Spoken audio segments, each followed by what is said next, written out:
Hello folks, you're listening to episode 8 of your new sports betting podcast, A Mug's Game, with your hosts, Smeg and Ronnie.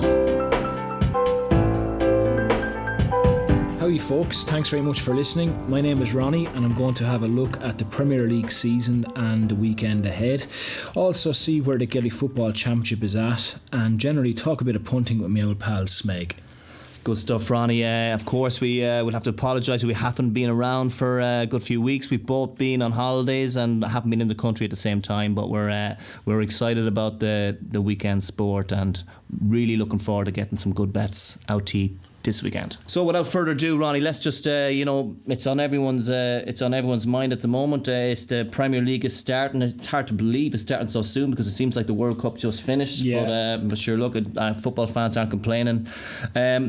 Just a few questions to ask you regarding the Premier League, because there have been, we have some new clubs there, and there have been some changes, and some clubs have been more active in the transfer market than others. So, for you personally, which three clubs intrigue you the most? This 2018-2019 season? Well, it's a good time for us to do the podcast, seeing as the transfer deadline finished yesterday, thank God. If we look at the season ahead, I suppose, if you look at Paddy Powers, for example, their market, if the league table was to finish the way they have the outrights predicted, you'd have in seventh, outside the top six, you'd have Everton coming 7th, you'd have Leicester coming, Wolves coming 8th, Leicester coming 9th and West Ham coming 10th.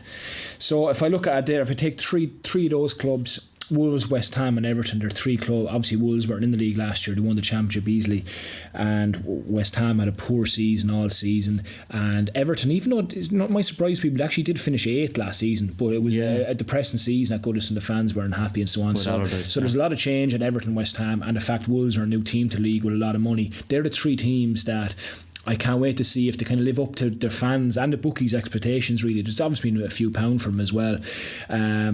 So I put Wolves, West Ham and Everton all in one bracket, really.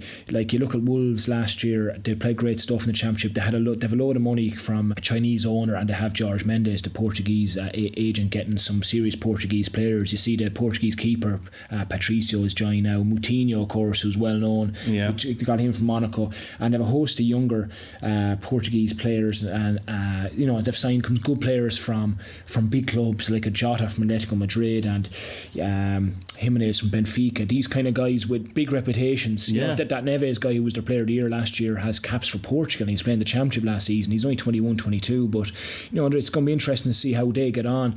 Your man Nuno, the Portuguese manager, is a bit of a crazy man as well. And he plays a 3-4-3 with your man actually Matt Doherty, the Irish defender, as their right wing back. He doesn't get games for Ireland, but he's on this Wolves team. I think he's very limited myself, so I'll be interested to see how he gets on now in the Premier League. Yeah. So Wolves interests me. I mentioned West Ham with Pellegrini, of course. He's been backed with a lot of money. They've signed 6 or 7 players who are going to go straight into the team. 2 attacking, 2 wingers in Anderson and Yarmolenko, and they've Wilshere, of course, on a free. Fabianski on goal, and even yesterday they signed Carlos Sanchez from Fiorentina. So they have a whole new team really here. Added to 3 or 4 players. Of course, Pellegrini as well. Pellegrini as well. So proven top manager. Yeah, they're obviously trusting him with the money more than they were trusting the likes of Moyes. They're obviously backing him. Yeah. So I'd say West Ham fans have every reason to be more optimistic than usual as well. And I said, last of all, Everton again. Silva's been backed here big time. He's allowed to spend that money on Richarlison from Watford, who I think he's probably overpriced, but I think he is a good player. Richarlison, I think he's a good signing. Even yesterday they signed, they got Gomez and Mina from Barcelona yesterday on deadline day. Bernard, who we wouldn't have seen much from, a Brazilian from Donetsk. So they really have. Everton are going to add in, a bit like West Ham, they're going to add in 7 players who they expect to start in their starting 11. The best thing what Everton have done is they've got rid of some dead wood. Like Rooney was always a poor signing a year ago. Glasson didn't turn out well. They've got rid of him, and Ashley Williams, who wasn't good at all from last year, he's gone to Stoke now as well. So they've really such a change in their starting 11s for Everton and West Ham make both of them really intriguing to see what happens. I still have my doubts about either. If you've got so much you don't think Silva would is flattering to deceive a little bit as a manager? As a manager, we all thought maybe like when he came into Hull first, he looked very good, and yet they didn't. Yeah, no, I still rate him. Yeah, I still would. I think he's good. I still would, and I think I think all Everton fans are excited to see something different than they've seen the last couple of years for sure. But my worry for those teams, I suppose that Watford job is a bit of a poison chalice. It's like it is. Yeah, they change managers. Nearly every 6 months at times. But the Wolves, West Ham, and Everton are the 3 ones that I'm most looking forward to. All right, good stuff. Yeah, very intriguing, because of the unknown factor with a lot of those players as well, and the fact that the teams have changed so much. So regarding players wise, with the new players that are joining the Premier League this year, which 3 players would intrigue you the most? 3 players that have come into the league. Well, I suppose one thing that stood out, if you look at the signings, whether they were early in the summer or up to yesterday, there has been many big name attacking signings have come in. A lot of them are midfielders, wingers, defenders, with clubs really in the middle third and even bottom third, you might think, of the league. But I suppose 3 players for me that are intriguing because you expect them to start and make a difference. First of all, at Arsenal, Lucas Torreira, the Uruguayan, signed to play as their holding midfielder. It's what Arsenal have been crying out for, this type of player who can tackle and intercept, get around, and not leave them so open, basically, when other teams are breaking on them. It's been exactly, people have been saying it for 10 years. Stop, it's amazing. With Wenger, for how long he was there, to think that that he was. I remember the match against Leicester when they were going for the Premier League two seasons ago. Yeah, and it was a big match, which Arsenal actually ended up winning, I think, with a Welbeck header in the last minute. But Leicester were down to 10 men, and Kante was just absolutely outstanding. And Wenger standing there looking at this performance, this is what we need, right in front of him, thinking, how could he not think I will break the bank for this man? And then he goes against Xhaka, and it's amazing, and he could have got him as well, and like Xhaka, who's their home, he's a good footballer, he can pass the ball, but he's not what they needed. They need someone with legs in front of it. And this Torreira lad, I saw him for Uruguay against Portugal in particular in the World Cup. He was excellent. He's got over 70 games started in Serie A in the last 2 seasons with Sampdoria. He's now again, the jury's still out, but I'm certainly looking forward to seeing how he does. How he gets on, I suppose similar to that, Fred at United. He's a couple of years older than that and a bit more experienced. But I think United do need a kind of a smaller to the ground holding midfielder, someone who's going to move the ball a bit quicker than Matic does. And judging by reports and the clips I've seen, we're hoping that's what Fred does. That he's able to feed the likes of Pogba and Sanchez and Lingard. The quicker ball, basically, the build-up's been too slow for United, and even though Matic has done well, there's a limit. His feet are limited. His feet are they're quite slow, and it takes him a couple of touches to get out of his feet. Yeah, and I feel he's on the wane a bit, Matt. It's just judging by the World Cup. I'm not saying he still has leadership qualities, but just I remember against the Switzerland game, he just looked so leggy there. And maybe that's the result of a long hard season, but he's also injured now anyway, so Fred's going to play, so we're going to see what he is. Torreira, Fred, and my last one is I saw him maybe about 4 times last season with Fulham games. Ryan Sessegnon, who's the left left winger for Fulham. He's only turned 18 just a couple months ago in May.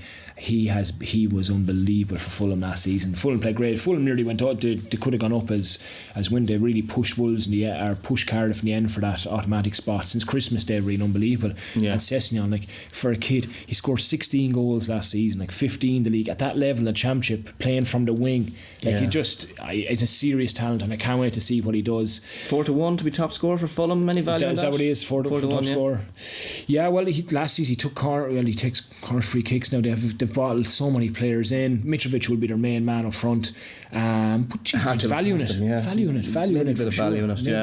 It's one to consider at least. Now they've signed some amount. They've spent a net spend of over 100 100 million Fulham, like, so they're 105 million, was it? 105 million, yeah, just second to Liverpool, I think, like, so it's great to have them back. Craven Cottage is a great venue, great little stadium, 16,000, just they're a great addition back to the league, like, to be honest. And so some amount of players have come in again, a whole new team have come in, you know. Well, just on that point, I was thinking to myself, I was looking at the odds for teams to finish in the top half there, and I saw Fulham at 4-1 to finish in the top half of the table. Now, just putting this into context. So Fulham to be in the top 10 at 4-1. Yeah, top 10. Yeah, that means from 1 to 10 they can finish 10th. Yeah, so just to put this into context, you've got the likes of Southampton who barely scraped past, scraped by, or just escaped from relegation at 11-8 there.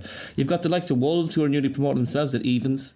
West Ham at evens. No, they should finish top half or whatever. But then you've got the likes of Palace, Newcastle. Like, Newcastle haven't improved much, and haven't brought in too many players. Yeah. Bournemouth 94, Palace 2-1. Dreadful Newcastle prices. 15-8. Dreadful prices. Yeah, really dreadful prices. Yeah. None of those teams you can really say have improved a lot, and Newcastle, Palace were in relegation battles. So Fulham, considering the money they've spent, considering the talent that's there, if you spend 105 million net spend and you don't finish in the top 10, 4-1 is great, because they were a good side last season. They played good stuff last. The good players, Sessegnon, Kearney. They've good side. They've added Schürrle has added now. The German who's played for Chelsea. They've added 2 guys from France in midfield. Now, we haven't seen him. They've spent good money on them, though. Zeri has come. He was linked to Barcelona a year ago. He was brilliant last season. They signed a Cameroon lad yesterday, and Dedlin Anguissa. Again, we haven't seen him now, but they're just coming with reports that they're going to be good. Alfie Mawson's a good sign to back. A good season with Swansea last season. A couple others have come in, but those players that have come in and added to what's there. 4-1 to top half is I said it won't be far off it. I'd say you get a run for that 4-1. Yeah, exactly. It's more about the value. The fact is, what reason have we to believe that the likes of Southampton should, when you consider Southampton 11-8, Fulham 4-1, like the likes of Newcastle, Palace, Bournemouth, all of around the 2-1 mark. Yeah, why should they be? Why should they be any more favourites? I know there's an element of the unknown with Fulham, but considering the money they've spent, they've got some good players. The football they played in the end of last season. Listen, value. Let's presume Everton do click and put them with the 6 to make that they're in the top 10. That's 7. That would mean there's 3 spots there. Yeah, they have to be up for grabs. They have to be in that. You'd imagine West Ham should be good enough to take one of those spots, but then there's Southampton. And there's still 2 spots. There's 2 spots there. Bournemouth, Palace, Newcastle. Burnley, obviously, I suppose. Fulham are definitely the value bet. I'd agree there. Yeah, absolutely. Yeah. So look, I might just stake a point on that to start with. My Premier League campaign, I'm going to stake a point. Sure, going to stick 1 point on Fulham. On Fulham to be top 10, just for the value. And just to, I think they will, as you say, at 4-1 they'll give you a run for your money. So 1 point on Fulham to be top 10.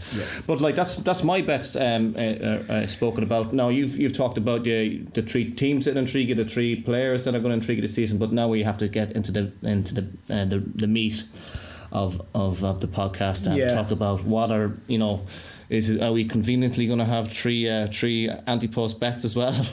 Yeah, I'll leave it at 3. Totally unprepared. 3 anti-post bets. I didn't yet wait until till that deadline was over last night to do them, because you have to wait to see what players left. Now players can still go to Europe, but it shouldn't affect my bets. First one's in the Premier League. It's Cardiff to be bottom on Christmas Day.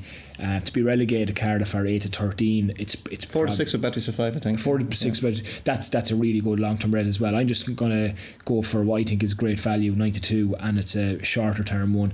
Christmas Day, Cardiff to be bottom are 9-2. I don't think there should be 9-2 to be bottom Christmas Day. I think they're more like 2-1 shots for that. Like Cardiff are one of the poorest teams that have come up in the last few years. They trudged their way through last year and did well. They did even in the championship last year under Warnock. They didn't even have more possession than teams in the bottom half against them. And that's not to say possession matter. Is the end all and be all. But their team is littered with championship players and no more. Even the players they signed Murphy from Norwich, and they signed Bobby Reid from Bristol City, and they got Arter yesterday. But what they actually have now on paper, if you look at, they've likes of Junior Highlight and Sohor, they're a championship team, and they're not even. If they win the championship, I wouldn't be saying they're going to be in the top 6 even. So that's why I think they're really going to struggle. Yeah. And the other point as well that worth mentioning about that is the fact that the other 2 teams that have been promoted, we'd have high expectations. Yeah, they're not unlike other years, they're like certainly not Wolves going to and be bottom. Fulham, Yeah, we'd have higher expectations. Yeah. So, and then we've the likes of Brighton and Huddersfield, both, you know, and Burnley. All these other teams are candidates. They're candidates, but they're also teams that have that bit of experience, have the team spirit, and have shown that they can mix it. Like to be bottom Christmas Day at Cardiff 92, to put the market in perspective, the second favourites are Huddersfield at 5-1, you know, which is fair enough. I'd agree. Huddersfield haven't strengthened either, and you know they are a poor side. They don't score goals at all. They actually their last 10 league games last year, Huddersfield scored 3 goals, and you know it's hard. They stayed up, like, you know, but I think that they will be. You know, listen, there will be a bit of battle. You want Huddersfield and Watford, you know, even Bournemouth to pick up points early here. But I think I'm staking 2 points on Cardiff bottom on Christmas Day. That's 92. That's a fair bet as well. And of course, we know Warnock. He's done great with that Cardiff team, but he has a history of struggling as well. That's as his level. Manager. My second one is in the Championship in the tiers. I've got a big bet, max bet, 5 points. So I go straight away on Stoke City to finish in the top 6 at 4-6. It's a max bet. I think they are a cut above almost every team. Hold on a second. Can you run that by me again? How many points did you just say? 3 plus 2. So yeah, 5 points. 5 points. Ronnie, we're back, Ronnie. We're back. Finally, we've went 8 episodes and we haven't had a 5-pointer yet. Yeah. So when Ronnie stakes a 5-pointer, folks, that's just put it this way. It might be an anti-post bet. You might be waiting a year, but that's like putting money in a savings account and getting 67% interest. Okay, so it's easy money. So go on anyway. Let's hear his reasoning first. You look at the team Stoke went down. Their team that went down have pretty much a lot of them have stayed together. They weren't a bad Premier League side that went down, you know. Sure, Stoke were scandalous against. Wait a second, hold on. We might have to postpone that savings account there. But Stoke were scandalous against Leeds last Sunday, buddy. They were. That's the thing. You see, it happened even 2 years ago when Newcastle looked like they were by far the best team in the Championship. Newcastle got 1 point in the first 3 games. It happens straight at start of seasons. You can get kind of weird results. Remember Blackburn struggled to start a League One last season as well. Everybody knew they were the best team on paper. It can take, especially a team that's gone down like Stoke. Newcastle were the same time a couple of years ago. They're not quite, and that's what with Leeds last Sunday. They weren't at the races at all. But look, the players they have for that level, like, you know, they've Joe Allen and Sam Clucas in midfield, you know, Darren Fletcher, they've Tom Ince, James McLean as wingers. They still the likes of Crouch, Benik Afobe, Bojan is still there now. He might go, I know. But they've Shawcross and Ashley Williams the back, the Buckland and goal. They're a team. And the other thing is they're good pros that will have a professional attitude. They're proven to have a good professional attitude. So it's not like they're going to be prima donnas that are going down there thinking, feck this, No, and the other thing, they've got a Championship manager in Gary Rowett, who was with Derby last year. He's got a good record last couple of years in Championship. I think to finish in top 6, like, you know, it's not even said to win. I think they'll win the league, like, so to top 6. Top 6 is probably a poor season for them merely with the players to have, you know. So kind of, you know, so yeah, I'm sticking 5 points. And last of all, the third bet I've done for the season is actually another tier below. It's in League One, where I've got 4 points at the same price at 4-6. It's almost the same bet. It's Barnsley to finish in the top 6. In League One, and the reason is, again, they've kept their team. They got relegated last year along with Sunderland and Burton, but again they went down a bit like Stoke would have gone down in the Premier League. They went down kind of fight. They were just, you know, they weren't far off it. They could have stayed up, but they've kept their team together, and crucially they have two strikers in this. If you've got 2 forwards in a league like League One who have a record of scoring goals at that level, you're laughing. These 2 boys could play in the Championship. They nearly went yesterday, the day before, but they didn't. It's Tom Bradshaw and Kiefer Moore. They both scored goals in League One a couple of years ago. Moore did a lot with Rotherham, got a load of goals, and Bradshaw did it a couple of years ago at Walsall, got a load of goals this level. And when you get a load of goals this level in your early 20s, over 2 season period, that means you will do it again. These guys aren't older, they're in their early 20s, mid 20s, Bradshaw. So you've got 2 strikers. I think Barnsley, but they could win the league, let alone come to the top 6. So I'm having 4 points on Barnsley. Top 6 at 4-6. Okay, so that's 3 bets. So the 3 bets is 2 points on Cardiff to be bottom of the table at 9-2. So some value in that.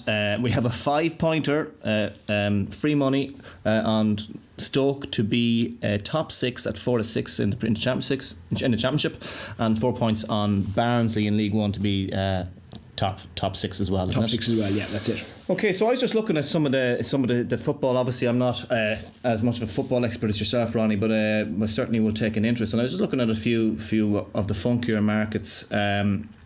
One that appealed to me there was Marko Arnautovic at 7-4 to be top scorer for West Ham. Yeah. Now I'm hoping that he, because he played. In fairness, as poor a season as they had last year, like he really was excellent for them. He was. He's a class act. Yeah. Playing up front. Yeah. Kind of the lone man up front, and he's played a lot of his career sort of as a behind the front man or in the wing, But it does seem to suit him, and just at 7-4, he just seems like the obvious candidate, out of that bunch of players. He is a bit of, he's a proven goal scorer.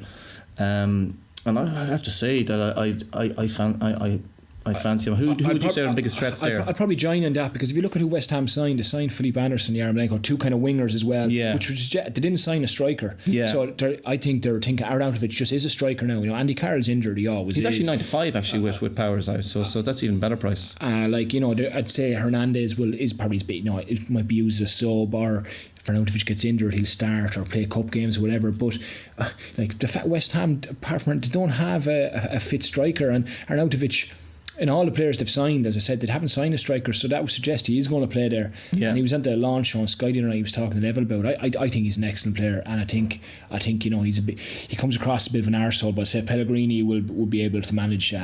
He's used to managing big. So I think Arnautovic, almost 2-1. I'll join in that. Yeah, 2 points. So we'll say 2 points on Arnautovic, as long as he doesn't.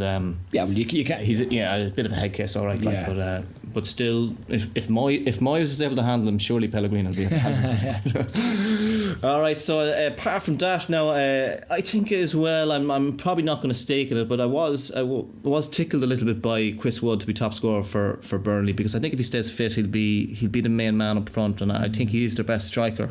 But I'd probably leave it. What I would turn you off with Burnley would be to play Europa League now. If they get through if they get into that group stages, they're going to be playing games on Thursdays and Sundays, and he wouldn't know what way he'd rotate that with some of the strikers there. No, that's a fair enough point. Yeah.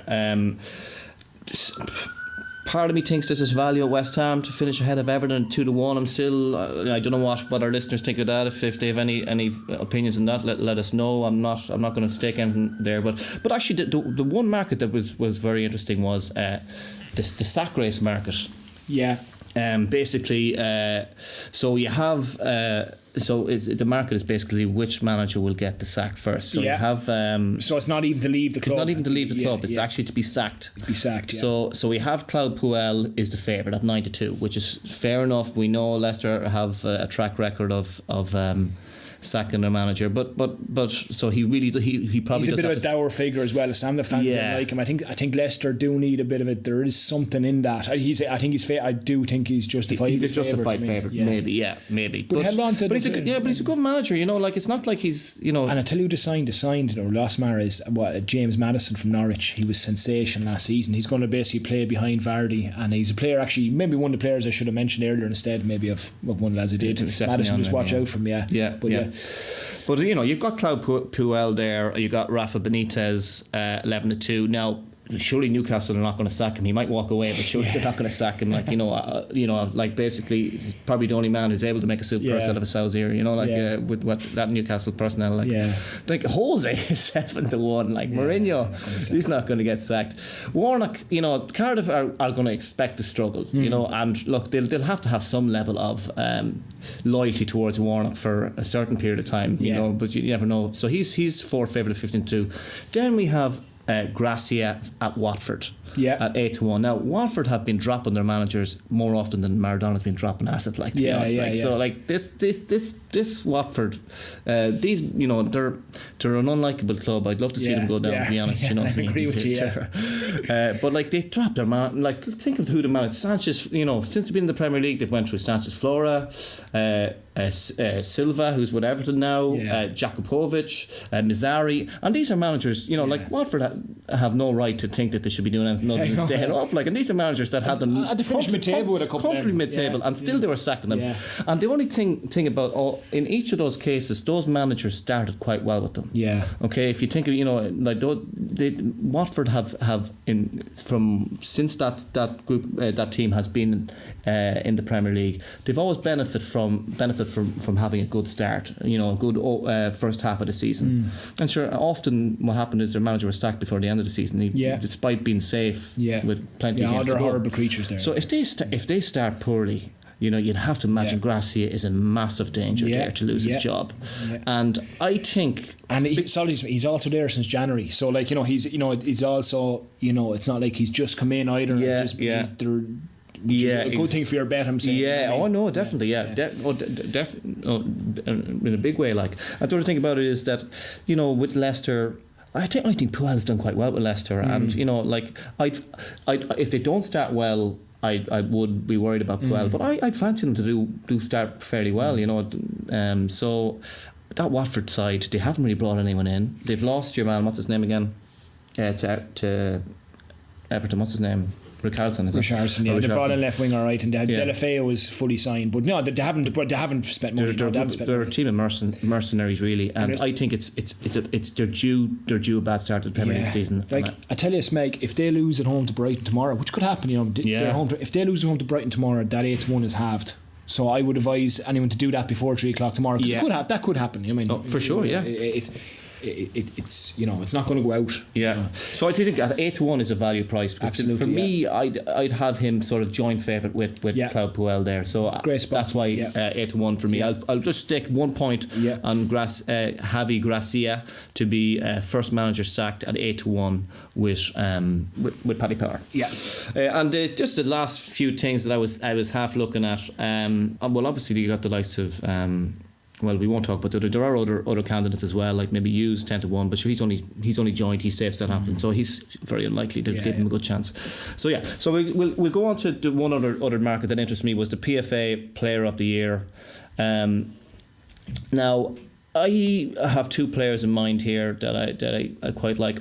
I think Sanchez is bound to be absolutely raring to go, and he could really be Man United's a key man this year, and if Man United go well and push for the title, surely it means that Sanchez is going to be, obviously Pogba could be one of the main men as well, but Sanchez at 25-1, he hasn't played the World Cup. We didn't mention this before, but massive. It's massive that he has that sort of rest, because I don't know how these lads, like the likes of a lot of the Spurs players, half the Spurs team played in the World Cup, they're bound to be goosed, so I wouldn't be surprised to see a slow start from Spurs this year, but the likes of Sanchez will be fresh as a daisy. He'll have probably be raring to go after seeing all in the World Cup, from his couch or whatever, So and he didn't start brilliant for United, but there were times that he showed his class, like say the FA Cup semi-final. Well, and I was disappointed when he came. I was so delighted when I signed him in January. But no, overall for the period he was poor, and he was.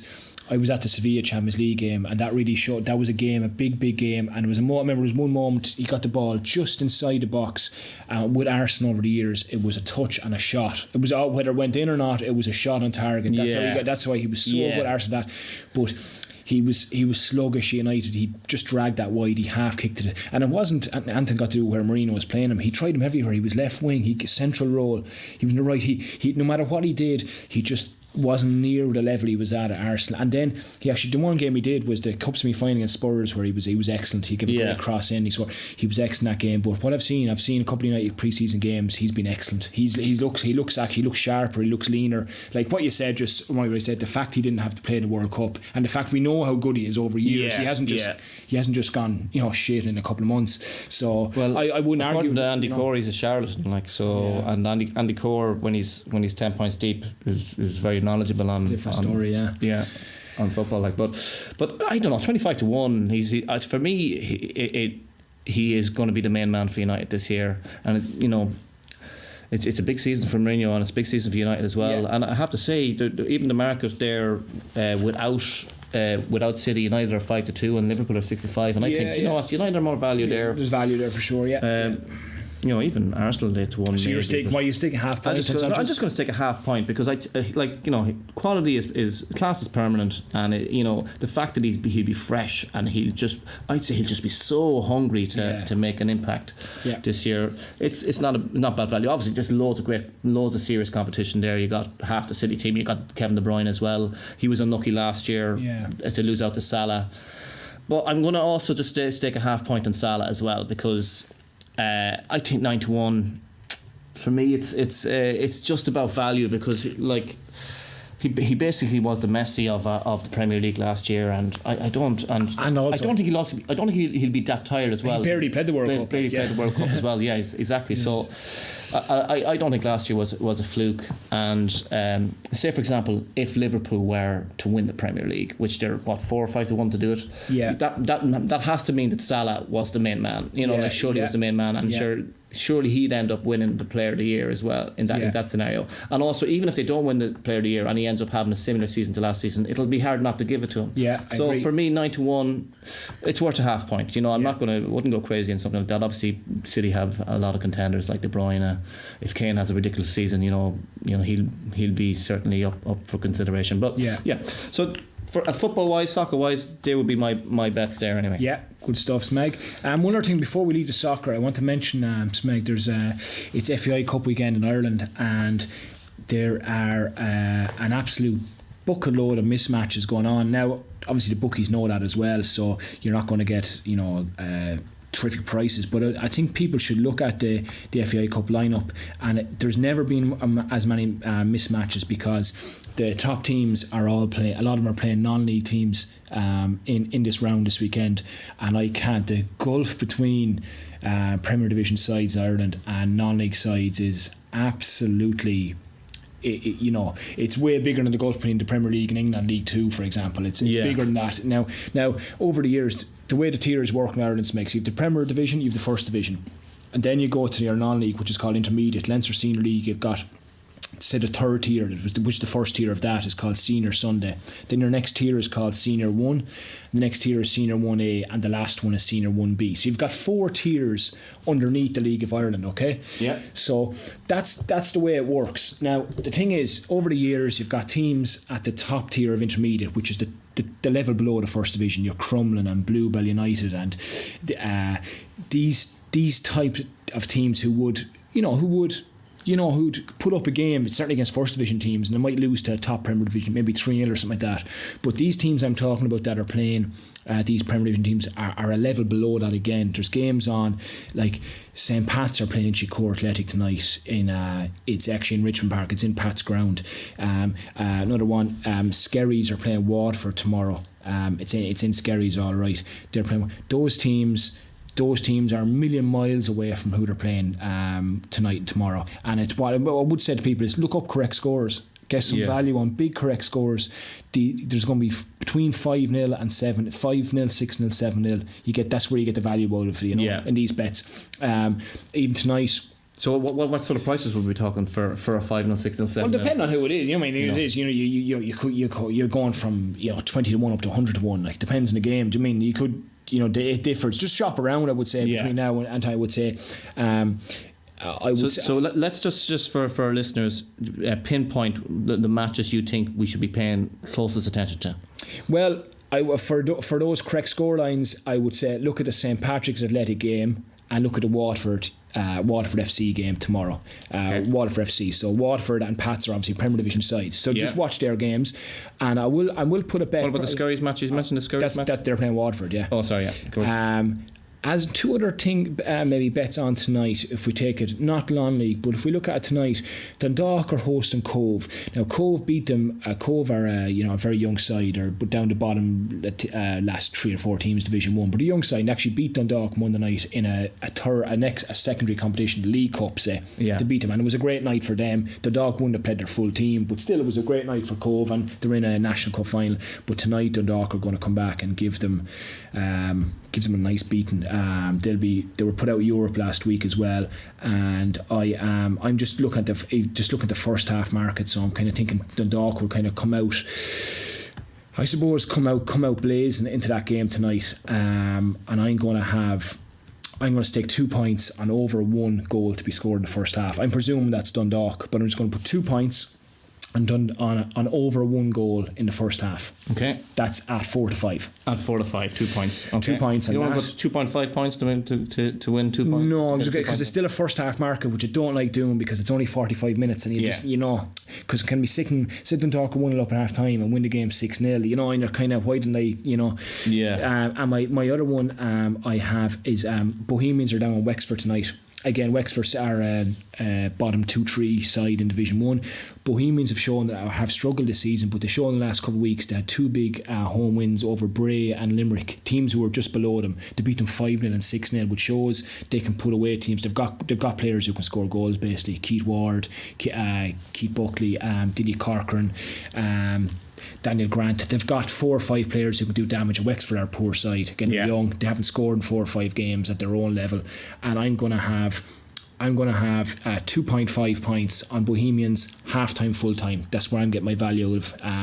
So leading a half time and win a full time. Okay. So Bows half time, full time. 2.5 points on that at 5-6. 5-6, brilliant stuff. Okay, all right. So 2 good bets there. So for anyone looking for some bets for this evening in the FAI football, Ronnie's just giving you 2 good tips there.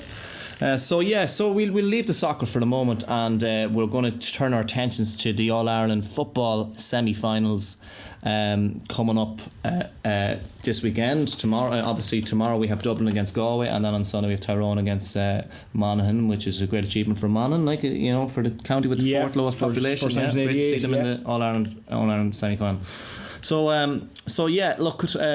What's your take on those matches? Have you found any bets? You see any values in any of the markets yourself? I wouldn't know. I see the price up. Tyrone Monaghan are priced very close on the 6-4. Just the win market 6-4 and 11-8 respectively. Dublin, what is it? Handicap wise, about 7 points, is it? Something like that, 7-8 points. I would fancy like Dublin to probably win by roughly 7 to 10 points. Dublin played them in the league final 3 or 4 months ago. They had 14 men for the last 20 minutes and beat them by 4 points. I would say Dublin are levels ahead of where they were then. They don't seem to have any injuries.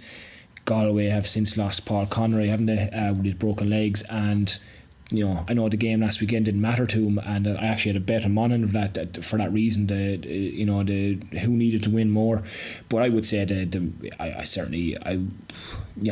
are going to win the game anyway. You might find another market, a players market, whatever. I haven't looked into it. I don't think I'll be having a bet. I think if I was to, I'd say it'll cover the handicap. But I won't be staking a bet on the games themselves, Meg. No. What about yourself?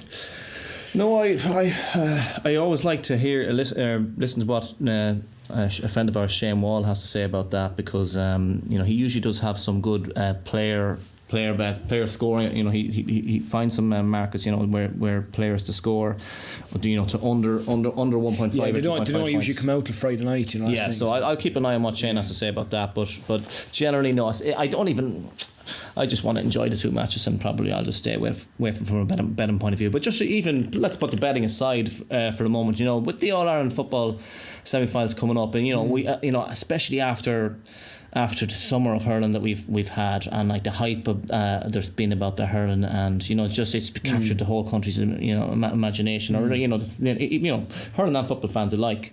And with the format of the super not the Super 8s, but round robin, with the round robin format working so well. Football has been sort of not just overshadowed, but there's been a lot of negativity surrounding the football this year, and it's been negativity that it's been growing for the last number of years. And what do you think the factors are at play? And do you think is the negativity merited, or is it a little bit harsh? Yeah, it is.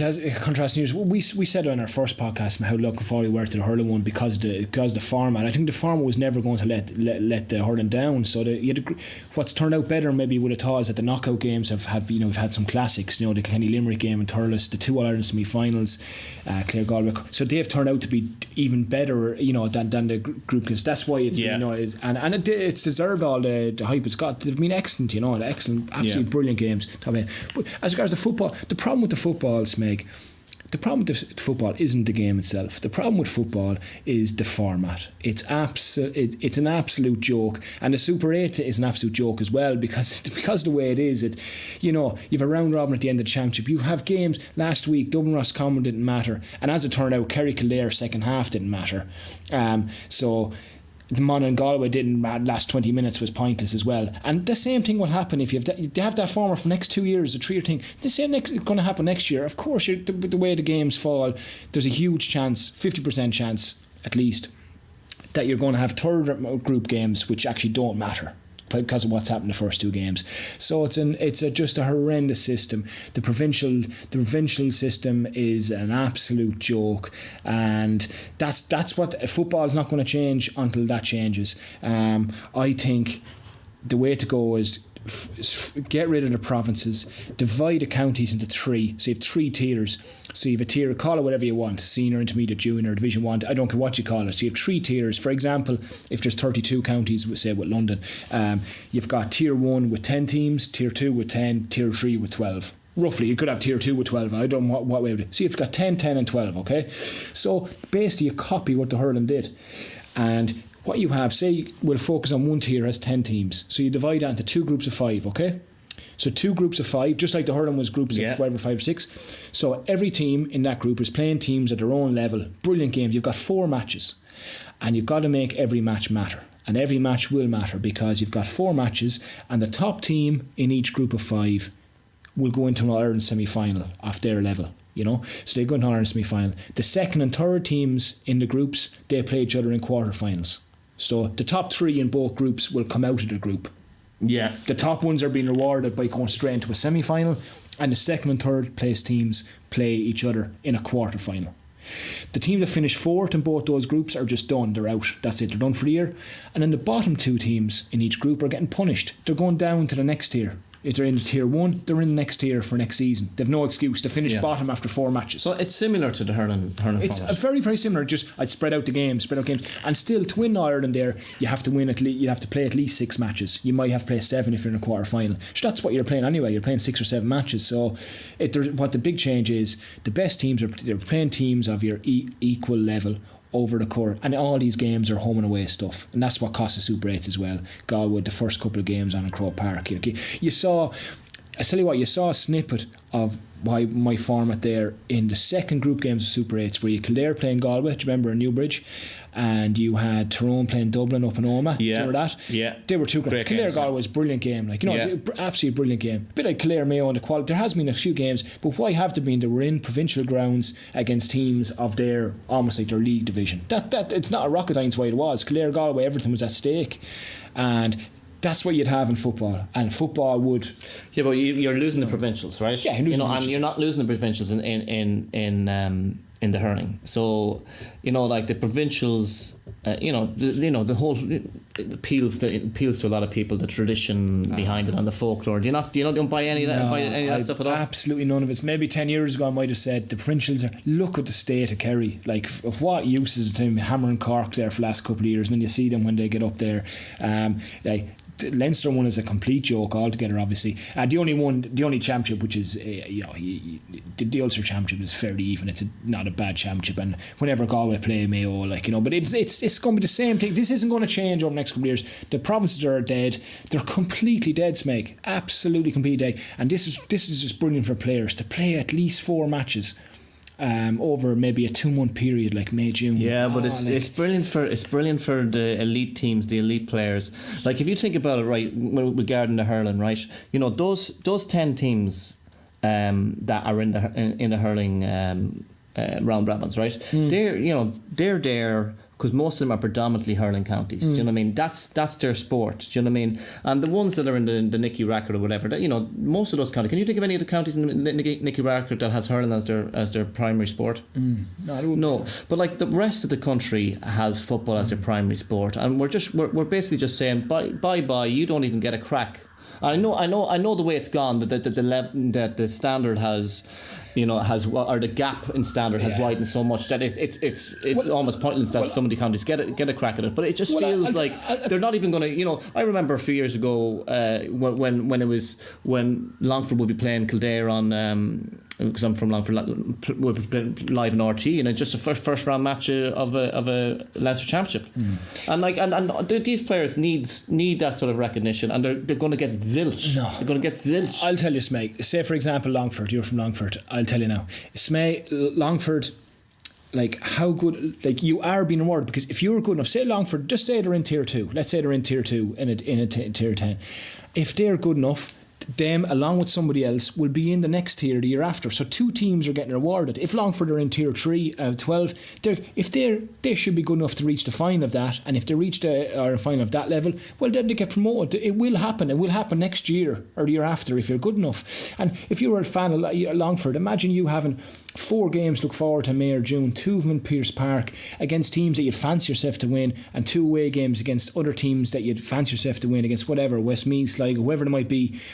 And then you get out with that and you go into a quarter final or semi final. Sure, that's players will stop doing it to train all winter at that level.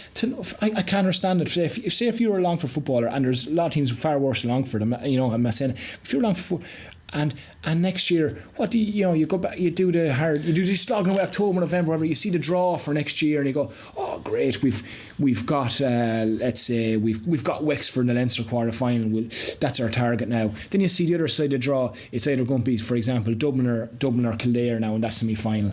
We'll have the qualifier game. Let's see. It doesn't. But like just for example, the qualifiers do appeal to the Longford imagination. Like we've taken some scalps over the years, like Mayo, Monaghan, down when they were half decent, but look, I don't know. I'm not sure the whole. Maybe you're right. Maybe it's time that the country play, because there is a sort of it's ingrained deep in our psyche. This whole All Ireland. Even though I grew up enough, we never had a chance to win the All Ireland, but it's ingrained in our psyche that we should all be given a crack at it. We should all. Yeah, well, and that's why the system is the way it is. But yeah, well, I'm just saying to make until things change, and something like, I'm not saying I've got the answer. I'm not saying this is the answer. This is my answer. Divide the country into 3. And divide them into 2 groups and play each other, and you'd have absolutely, you'd have just brilliant. You're guaranteed brilliant games, absolutely brilliant games spread out over that period of time, and get rid of the provinces once and for all. So you don't, because people you don't think there is actually a problem with the game football itself, that the way it has gone, there's a lot of bandwagon supporters saying, oh, it's gone boring and all that. It's very fashionable to say, oh, football's gone boring. I watched the Tyrone Donegal match last week. I quite enjoyed it. I quite enjoyed the cat and mouse. Well, it's not cat and mouse. Maybe that's the wrong analogy. I'll put it to you like this. The way with hurling, it's so high intensity, it's so gung ho. Well, they're 2 totally different games. So look, man, sure. Is this? But you're not called to think this is a fair analogy, like that, like. Gaelic football is to hurling what chess is to hungry hippos. Yeah. Completely different. But they're it's like you said, Tyrone Donegal you enjoyed because the 2 teams are of similar level in every way, skill set, fitness, all that, and the game mattered. Whoever lost the game mattered. That's why Kildare Mayo was probably the best game of the championship. It was a knockout game in a provincial ground. It was a wonderful game. That's football. So of course you'll have bad games, but just bad hurling games as well. But you're just going to raise the percentage of higher football games, and you won't be talking. Of course, there's still things you can tweak, but it's not about the game itself. The format is. Well, I'll tell you one thing, Ronnie. I know plenty of lads out there who have now. This is an argument that many a lad has had in the pub. And they have had all their own ideas. But in fairness, I think you made a good argument there. And I'd love to hear what lads have to say about that or think about that, because there needs to be a change. Although I will say one last point about the whole thing is, I feel like, in fairness, the hurling regarding the coverage has been given somewhat preferential treatment. Insofar as it's not, once the Super 8s came, then football took centre stage a little bit. But there was never a time when hurling was being outshadowed by the football, because the hurling, the round robin hurlings were on, and it was on the RT TV, 2 live games on, and then that evening on Sunday game, sure didn't they spend an hour analysing the exact same games, or even more, and then they showed, and then but at that time there were provincial matches going on in all the provinces, in all the provinces in Gaelic football, and important matches for these counties, and they were getting very little coverage for it. And there was never, and when the Super 8s came on, basically the hurling was over. So there was never a time when football was taking centre stage over the hurling. It was always So it'll be the same next year. It'll be the same next year. Yeah. Anyway, look, let's move on anyway from that. Anyway, Smeg, that's right, Robbie. Yeah. So listen, before we wrap up, have you doing much betting yourself over the last week since Wimbledon? Have you staked much in general? Yeah, look, I'm not going to be doing too much tennis talk for this particular podcast, because the US Open is coming up soon. But I haven't been doing much betting myself, and one of the main reasons for that, I'll be honest with you, is the French Open, that 6-7 week period, maybe 2 month period between the French Open and Wimbledon, it's such a busy period for me. So it's very intensive work trying to find the right bets and so on. And I always take a break after Wimbledon anyway, and I think it's good in a sense that it's good to lock in your wins. I always, after the French Open, I just put my winnings in a savings account. After Wimbledon, I I spent my winnings basically in New York, and so I don't like to be in gambling mode all the time, because when you're in gambling mode all the time, it's very, very easy to undo all the hard work that you've done. Yeah. Because there's not always going to be opportunities, but when you're in gambling mode, sometimes you can't help but bet, and that's how it's very easy to lose your money that way. Yeah. And second as well, in the smaller tournaments, I have posted a few little outrights, few little big price outrights that haven't went well. Although Johnson and Cheshire-Nato a few weeks ago came in, which is a good thing. Sometimes when you wait for a semi-final and that, and you see one guy or girl who's the standout player, once you know that they've gone that far, you might get a good price to take it. But anyway, so my point is that sometimes in those matches you don't fully know the motivations of players, so it's best stay away from match betting until the next Grand Slam comes. Is there any other big lesson you learned from Wimbledon itself? Well, I suppose from Wimbledon, look, I did the maths. We had a great qualifiers, and then made a few little. One mistake is sometimes, especially knowing that you're representing the podcast as well, and I had such a good French Open from the match betting point of view and the outright betting. You feel sometimes you're obliged to put out bets, and maybe I pushed the boat out a little bit. Looking for the bet instead of the bet coming to you. Exactly. Like for example, Kontaveit was one, and maybe Muller as well. I don't really regret that bet, but Ramos lost as well. But I don't regret that bet at all. He just didn't show up that day. I don't regret it's not one that I look back and think was I reasonably wrong, But I suppose I'll put it to you like this: it's when I had a great qualifiers, and then tipped up, after what's his name, Novak won in the first round. I had a big bet on him, and then Ramos lost, and then I think it was Muller lost, and I just kind of lost a bit of confidence then, and then I because when you don't want to say, geez, if I remember posting on the Twitter saying, Konta and Muguruza could well be in trouble today, which is more or less kind of saying, I'm not going to commit myself to tipping this out of fear that I might lose three or four in a row. And sure, of course, and ended up, I should have just said Sibylkova is going to beat Konta at 9-4, and I should have said I'm going to tip Van Uytvanck to beat Muguruza in the second round, and they did both win. And I just think sometimes, just from my own point of view, I should, it's okay. It's okay to maybe get a few wrong and just keep following the process and keep working hard at it. And I do regret as well. Lastly,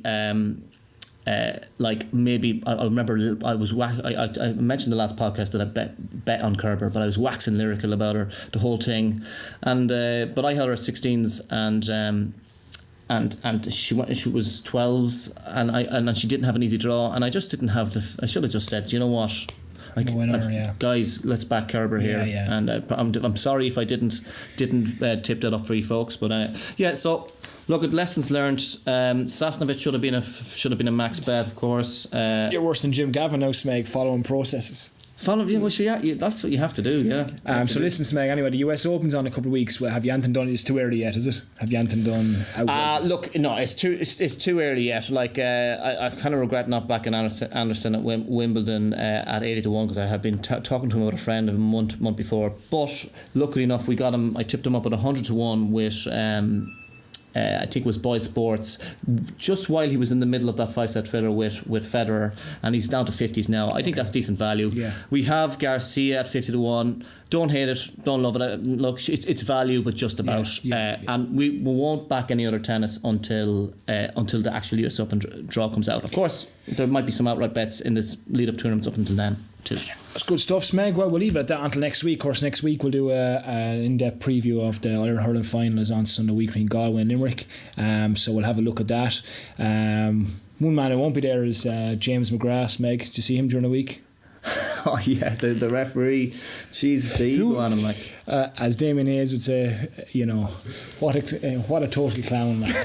Like he, who does he think he is? To think that he can just throw the ties out of the pram like that just a week and a half before it, and lack of respect to the red man who's reffing Owens. Like it just shows the ego the man has, and if he's like that, he's going to be no loss. Anyway, Smeg, that's. We look forward to that next week. Just before we finish, we got 2 tips here that were sent in to us there when we were asking for tips. One is from Dan Kerwin, a cycling enthusiast, and he is tipping up Richie Porte 94 to win the Vuelta, and his reasoning is that he would have been very close to win for the actual tour, but broke his collarbone. And what's his name? Richie Porte. Right. And he says that now that's how it's spelled here, Porte. I don't know my cycling very well myself, but he says he's very hungry for a Grand Tour win, and he thinks he'll carry his fitness through. And then we have Paddy Doherty, reckons he's a boxing enthusiast, reckons George Groves to lose, or Callum Smith to beat George Groves at the end of September. He says Groves dislocated his shoulder in his last fight, and he's had some tough fights of late. He wouldn't have picked Smith 2 years ago, but he reckons Groves tends to fatigue. He's getting a bit older now, and he tends to fatigue late, and has and basically thinks the timing is right for Smith to win. And it's at 11-10. It'll be on Friday, 28th of September, and he reckons the first decent boxer will beat Groves, and he reckons Smith is the man to do stuff. it. We might stick that up on Twitter as well. Yeah, absolutely. So that's. I hope you enjoyed the podcast. A bit longer than usual, but of course we had a lot to speak about because it's been so long, and with the Premier League coming up. So thanks everyone. Make sure you share the podcast if you like it with WhatsApp groups. Follow us on Twitter. Follow us on Facebook and Twitter at Mug Podcast. We're also on YouTube at Mugs Game Podcast, and you can download us on Stitcher, Acast, iTunes, whatever you want. So thanks folks, and we'll talk to you again. Bye bye.